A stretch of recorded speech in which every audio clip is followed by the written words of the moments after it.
a lot of the criminality and stuff like that, it doesn't know any boundaries at all. It's really important that all the agencies in the province work really well together. You know, when we talk about some of the crime we've seen in central Alberta and that sort of thing, we produce a weekly bulletin here about what's going on in the intelligence, and we share that with the RCMP.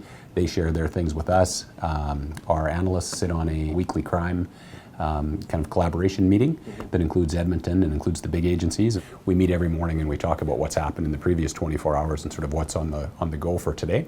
You know, a lot of things are around addictions and around mental health and that type of thing. We've got a pretty significant seniors population, so you get some wandering, these type of things. So really the answer to those issues isn't the police. You know, yes, at 3 o'clock in the morning, if there's somebody's having difficulty or whatever, we'll be the ones called in. But I think, you know, if we don't do something a bit more meaningful than that, than just going and putting a Band-Aid on the situation, that's why we continue to get those calls. And so our demand for these types of calls, we keep going back, and we end up, you know, putting a Band-Aid on something.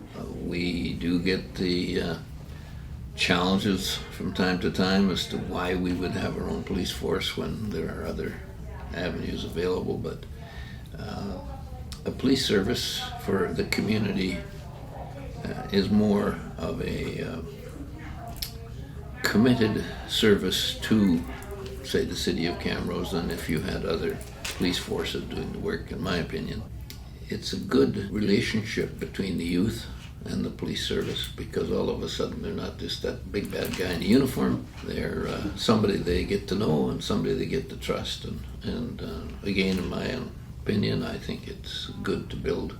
I feel that, you know, as chair, if I need something from the chief, he's open, the service is open. We rarely have we're rarely at loggerheads over everything, and it's you know, it's a pleasure actually to be a volunteer on a board like this, where you have an opportunity to affect change and influence for the betterment of your community, but also to work with a top-notch organization like the Camrose Police Service.